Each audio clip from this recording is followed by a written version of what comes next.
The 20-year manhunt was ending that night. Billie Holiday, who had been tracked by the FBI since singing Strange Fruit in 1939, was now dying in a hospital bed. The operation that Harry Anslinger had launched continued until Lady Day's last breath. But the FBI agents still hadn't found what they were looking for that night. For 20 years, they had listened to every phone call, tried to intercept every letter, tracked her every move. They had made Billie Holiday a drug addict, thrown her in prison, destroyed her career. But what they were really looking for remained hidden. The agents waiting in the hospital room that night hoped to find clues from Lady Day's final words, because there was a secret that Billie Holiday knew but never told. And this secret was more dangerous than America's darkest truth. Don't forget to subscribe to our channel as we share this shocking mystery with you. We'll continue uncovering the deepest secrets buried in history together. When Billie Holiday collapsed at home that morning, neighbors called an ambulance. Lady Day was now 44 years old, but looked 70. 20 years of heroin use had consumed her body. Her liver had stopped working. When she was taken to Metropolitan Hospital, doctors said her condition was critical. But the real bad news for Billie Holiday would come from elsewhere. When FBI agents arrived at the hospital, they positioned themselves in Lady Day's room. Officially, they said security measures were being taken. But the real reason was different. Harry Anslinger thought Billie Holiday could be dangerous even in her final days, because Lady Day knew secrets she had never told. Hospital director Dr. Kaminer initially objected to the FBI's presence. "This woman is on her deathbed. Why are you taking security measures?" he asked. The answer he got from the FBI was shocking. "This woman is a national security threat until her last breath." Dr. Kaminer had never heard such a thing before. Hospital staff were also uncomfortable with the situation. Nurses saw that FBI agents were constantly taking notes, recording conversations with the patient. But the strangest thing was that the agents seemed to be afraid of Billie Holiday, even though she was very weak. Even while Billie Holiday was hospitalized, the FBI's patience ran out. On June 12th, Lady Day's wrists were handcuffed to the hospital bed. The charge was possession of narcotics again, but there weren't even any drugs present. This arrest was purely symbolic. Nurse Janet Morrison would never forget that moment. When FBI agents put on the handcuffs, Billie Holiday opened her eyes and whispered, "I'm a woman who sings songs. Why is this happening?" One of the agents replied, "You're a dangerous woman." This image deeply affected hospital staff. The handcuffing of a 44-year-old woman on her deathbed would remain one of the most shameful images in American history. But even this wasn't enough for the FBI. After being handcuffed, Billie Holiday's visitors were completely banned.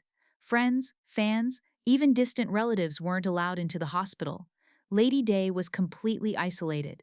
The FBI's goal was to keep her under control even in her final days. Harry Anslinger's Federal Bureau of Narcotics had brought the Billie Holiday operation to its final stage. They still didn't have the evidence they had been looking for 20 years. But they hoped they could find this evidence in Lady Day's final days. What was the FBI looking for? The answer to this question would become clear when FBI files were opened in 2000. The files contained the note, "Subject knows the real author of the Strange Fruit song." Anslinger believed there was a communist conspiracy behind the song. In reality, Strange Fruit was written by Abel Mirapol, but the FBI thought Soviet agents were behind the song. They wanted to prove Billie Holiday's connection to this communist network. This was the connection they had been looking for 20 years. They believed that people on their deathbeds often told the truth. That's why they were recording every word she said. But Billie Holiday had a different plan. Lady Day would never give the FBI what they were looking for. Janet Morrison was an experienced nurse who had worked at Metropolitan Hospital for 15 years.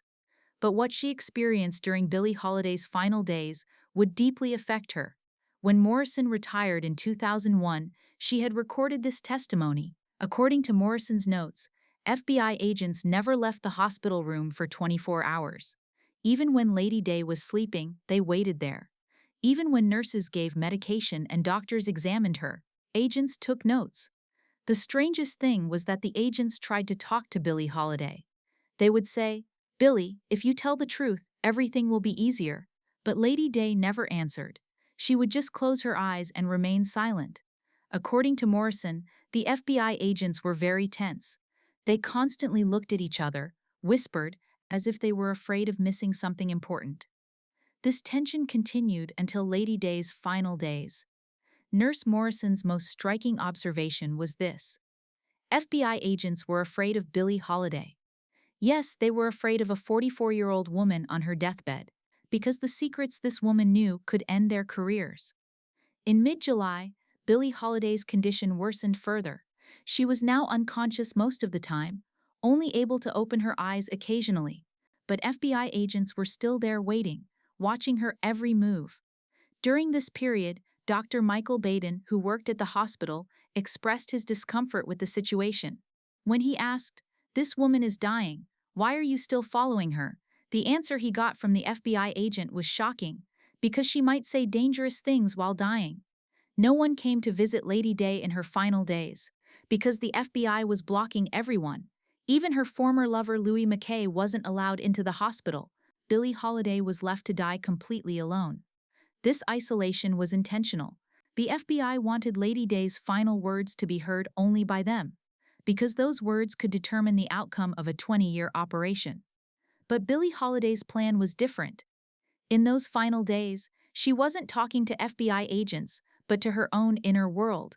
On the evening of July 16th, Billie Holiday's condition became critical. Doctors wanted to call her family, but the FBI didn't allow it. They said security risk. Lady Day entered her final night alone. That night, there were 3 FBI agents, 2 police officers, a court clerk, and duty nurse Janet Morrison in the hospital room. Everyone was waiting for Lady Day's final words, but for different reasons. Maybe Lady Day would confess the communist conspiracy behind strange fruit in her final moment. Maybe she would give the names of Soviet agents. Nurse Morrison just wanted to help the dying woman, but FBI agents constantly intervened, preventing her from talking to Lady Day. At 10 p.m., Billie Holiday opened her eyes and looked around the room. FBI agents immediately took out their notebooks, but Lady Day didn't say anything. She just stared at the ceiling, seeming lost in her own thoughts. After midnight, Billie Holiday began to murmur. She wasn't speaking audibly, but her lips were moving. FBI agents tried to listen carefully, but couldn't understand what she was saying. Nurse Morrison approached Lady Day. She leaned her ear toward her and was shocked. Billie Holiday was saying a name, but this name wasn't familiar at all. It was a name that wasn't in FBI files. When Morrison shared this name with the agents, the tension in the room increased. The agents looked at each other, whispered. This name was unknown to them too, but why was it so important? One of the FBI agents told Morrison, "You never heard this name, forget it." But the nurse would never be able to get that name out of her mind, because Billie Holiday said that name with such sadness, such love. This secret conversation would repeat in Lady Day's final hours, and each time FBI agents would become more tense.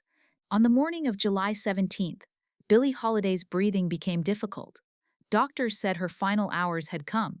FBI agents began listening even more carefully, because deathbed confessions were the most valuable. At 10 a.m., Lady Day began murmuring again. This time she was speaking more clearly, but still only repeating one name. FBI agents tried to record this name, but somehow couldn't understand it completely. During this process, Dr. Kaminer also came to the hospital room. He wanted to check Billie Holiday's final condition, but FBI agents tried to make even him leave the room. They said, "This is a classified operation." Dr. Kaminer objected. "I'm the chief doctor of this hospital. I have the right to be here." But the FBI agents were determined. Finally, the doctor had to leave the room too. This incident showed how paranoid the FBI was. They wanted Lady Day's final words to be heard only by them. At 3 p.m. in the afternoon, Billie Holiday suddenly opened her eyes.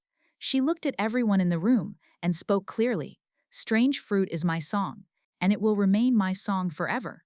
Because there was no communist confession they had been looking for 20 years. Lady Day was just defending her song. Nurse Morrison would never forget this moment.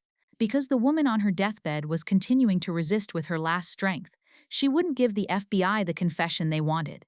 After this incident, FBI agents looked demoralized. A 20-year operation was going to waste. But they still didn't give up. After 1 o'clock, Billie Holiday's consciousness began to come and go. With the eyes she occasionally opened, she looked at the ceiling, not talking to anyone, but her lips were still moving. FBI agents tried to read Lady Day's lip movements. Maybe she was whispering her final secret, but whatever she was saying seemed very personal. Song lyrics, names, memories. During this period, Nurse Morrison tried to give Billie Holiday water, but Lady Day couldn't swallow anymore. While Morrison was wiping her forehead, she noticed that Lady Day was looking at her, and there was gratitude in that look. FBI agents even noted this closeness. They wrote, "Nurse is trying to communicate with the patient." This paranoia continued until the final moment. At 2:30, Billie Holiday opened her eyes for the last time. She looked at everyone in the room but didn't say anything. There was just a slight smile on her lips. July 17, 1959, 3:10 a.m. Billie Holiday took her last breath, but her final words remained a mystery that has been debated for 60 years. According to nurse Janet Morrison's 2001 statement, Lady Day whispered a name before her final breath. But this name didn't appear in FBI reports. The agents didn't record this detail. According to Morrison, this name was Sarah. Billie Holiday had whispered Sarah, Sarah, but there was no one named Sarah in FBI files. This name had been completely erased from Lady Day's life. The FBI agents tensed the moment they heard this name. They looked at each other but didn't write anything, as if even saying this name was forbidden. This secret went to the grave with Billie Holiday, but Nurse Morrison never forgot it. When FBI files were opened in 2000, strange gaps were noticed in reports about Billie Holiday's final night. The July 17th report was very short and vague. It said, "Subject died at 3:10, made no coherent speech in final hours." But according to Nurse Morrison's statement, this wasn't true. Lady Day had said clear things in her final hours. Why had the FBI hidden these details? The answer was simple. Billie Holiday's final words refuted their 20-year operation. What Lady Day said about strange fruit showed that there was no communist conspiracy behind the song. The FBI's entire theory was wrong, and they couldn't accept this truth. That's why they manipulated the final night report. They hid Billie Holiday's real final words. The question that hasn't been answered for 60 years, who was Sarah? Why did Billie Holiday say this name with her final breath? Music historians tried to solve this mystery for many years. They looked for someone named Sarah in Lady Day's life, but there was no one in official records. In 2018, a shocking discovery was made. In an old document found in Baltimore City archives, the name Sarah Williams appeared next to Eleanora Fagan, Billie Holiday's real name. According to the document, Sarah Williams was a black girl the same age as Billie Holiday, who lived in East Baltimore. The two girls grew up in the same neighborhood, went to the same church, even attended the same school. But most importantly, they both loved music very much. Chen's more in-depth research revealed that Sarah Williams died of typhus in 1925, when she was only 10 years old. This date coincided exactly with the period when Billie Holiday first became seriously interested in music. Another document found in church records was also shocking. It was written that at Sarah Williams' funeral, young Eleanora Fagan sang Amazing Grace. This was the first recorded performance in Lady Day's life. This discovery explained Sarah's place in Billie Holiday's life. She wasn't just a friend, but also the source of Lady Day's musical inspiration. Maybe if Sarah had lived, the two would have continued making music together. The absence of Sarah Williams' name in FBI files wasn't a coincidence. Agents had deliberately hidden this connection because this connection refuted all their theories. When Harry Anslinger and his team looked for political motivation behind Strange Fruit, the truth was much more personal and innocent. The song was born as a lament against injustice, in memory of Billie Holiday's childhood friend Sarah. In CIA documents released in 2019, there was another shocking detail. FBI agents had discovered the Sarah Williams connection in 1945, but they had kept this information secret because this truth would make the operation they had been conducting for 6 years meaningless. This document contained the note, "Subject's childhood connection with Sarah Williams has been identified. This information is classified for operational security reasons." Instead of admitting their mistake, the FBI chose to hide the truth. Sarah's existence proved that Billie Holiday was just an artist with no political aims, but the FBI hid this truth for 20 years. Billie Holiday's repetition of Sarah's name on her final night revealed Lady Day's deepest secret. She wasn't singing Strange Fruit just for political protest. She was also singing it to keep alive the memory of her dead friend. In Nurse Morrison's detailed 2001 statement, these lines appeared.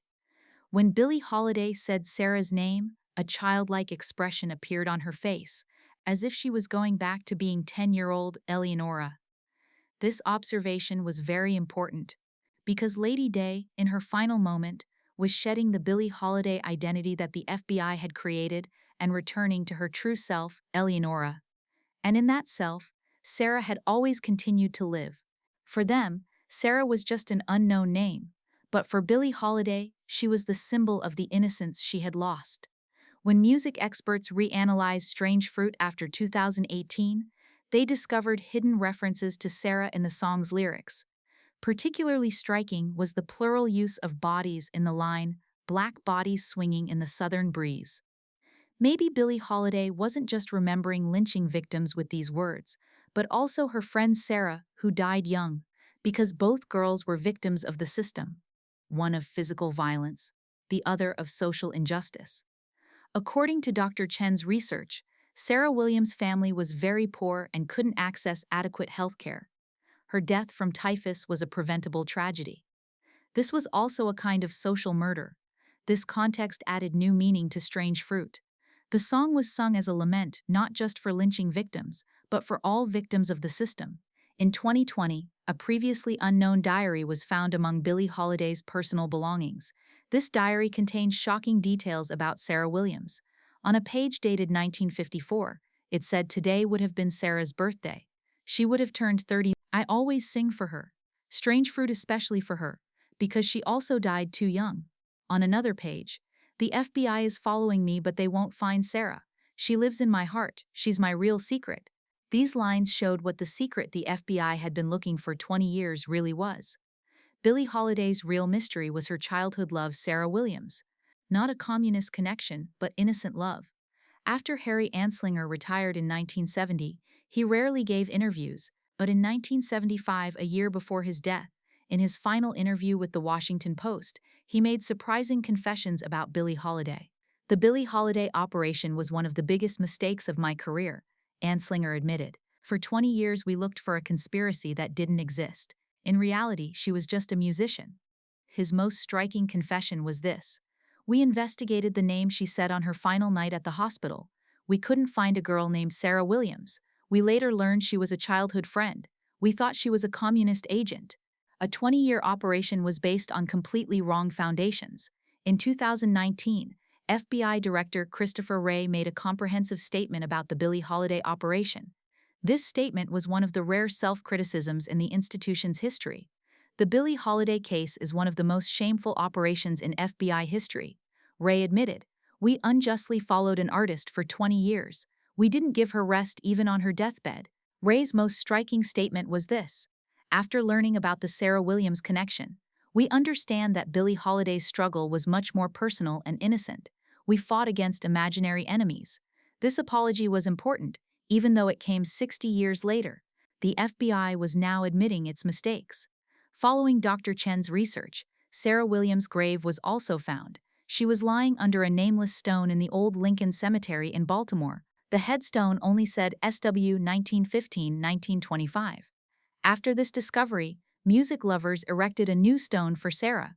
It read, "Sarah Williams, Billie Holiday's inspiration, the secret heart of Strange Fruit." Every year on July 17th, on the anniversary of Billie Holiday's death, memorial services began to be held at Sarah's grave too. The two friends had finally reunited. When Janet Morrison died in 2019 at age 94, she made her final confessions about Billie Holiday. These confessions painted an even more detailed picture of that night. According to what Morrison told her niece Rebecca, Billie Holiday had said other things in her final hours, not just Sarah. She had murmured, "Sarah is waiting for me." The most touching moment was this: when Lady Day took her final breath, a peaceful expression appeared on her face. According to Morrison, this was the happiness of reuniting with Sarah. These details showed that Billie Holiday's death wasn't just a tragedy, but also a reunion. A shocking discovery made by music historians in 2021 revealed the existence of a different variant of Strange Fruit from the known version. In this version, found among Billie Holiday's private recordings, there was an added verse at the end of the song. This verse said, "For my friend who's gone too soon, underneath the southern moon, your memory lives in every tune. Sarah, I'll see you soon." These lyrics had never appeared in any official recording, Lady Day sang this verse only in very special moments, and Nurse Morrison remembered that she murmured these words on her final night too. In FBI documents declassified in 2022, another shocking detail about Sarah Williams emerged. FBI agents had found Sarah's grave in the 1950s and put it under surveillance. The document noted, subject regularly visits SW grave, sings during these visits, content being recorded. According to these records, Billie Holiday sang Strange Fruit at Sarah's grave, talked to her. The FBI was even spying on these intimate moments. The most painful detail was this. During grave visits, Lady Day would say, "Sarah, I'm so tired. I want to come now." The FBI had even reported these words. Today, music historians view the story of Billie Holiday and Sarah Williams as one of the most touching friendship stories of the 20th century. This bond that began between two little girls continued even after one died. Sarah's early death had deeply affected Billie Holiday. This was the source of Lady Day's lifelong melancholy. She was suffering not just from racism, but also from the pain of lost friendship. This is why Strange Fruit was so powerful, because there wasn't just social injustice, but also personal pain. Billie Holiday had combined her own loss with societal losses. In Nurse Morrison's final 2019 confessions, there were also complete texts of conversations from that night. These conversations, which weren't included in FBI reports, carried much more meaning. Billie Holiday had said this after midnight. "Sarah is calling me. I'm going to teach her Strange Fruit." She never heard it. Toward morning, "The FBI chased me for 20 years but couldn't find Sarah. She's my real secret. In her final hours, my song is for her. Justice is for her. Everything is for her." These words showed that Billie Holiday's entire life had been shaped around Sarah Williams. Today, Sarah Williams is becoming as well-known a name as Billie Holiday. Her story is told in music schools, jazz history classes, and social justice seminars. The Sarah Williams Music School opened in Baltimore. Strange Fruit is played here every day, keeping Sarah's memory alive. Every year at Billie Holiday Memorial Concerts, held on July 17th, a special section is reserved for Sarah Williams too. The story of the two friends is told together. FBI's current Billie Holiday approach. The modern FBI uses the Billie Holiday operation as educational material. Young agents learn how not to make mistakes by studying this case. Billie Holiday lessons are taught at the FBI Academy. These lessons explain how prejudices can lead to wrong operations. In an article published on the FBI's official website in 2020, it said, "The Billie Holiday case shows the danger of our institution's prejudiced approaches. We will continue to learn from these mistakes." Today, Strange Fruit isn't just a song, but also a symbol of Billie Holiday and Sarah Williams' friendship. Every time it's played, the story of two friends is remembered. When this song is sung at Black Lives Matter protests and social justice rallies, not only lynching victims, but also Sarah Williams is remembered. The song's lyrics haven't changed, but its meaning has deepened. Because now there's not just a political message behind it, but also a personal love story. On the night of July 17, 1959, two forces faced off at New York Metropolitan Hospital. On one side was a 20-year FBI operation, on the other was a 34-year friendship. Because Billie Holiday chose her own truth with her final breath, not theirs. She chose Sarah. She chose love. The agents couldn't find the communist conspiracy they were looking for, but what they found was much more powerful: pure love between two children. This love created Strange Fruit. This love resisted the FBI for 20 years. This love is still alive today. Billie Holiday didn't die alone that night. Sarah was with her. And today they both live together in their songs. FBI files closed, but music never ends. Because true love cannot be silenced by any force. The story of Lady Day and Sarah is the most beautiful proof of this truth.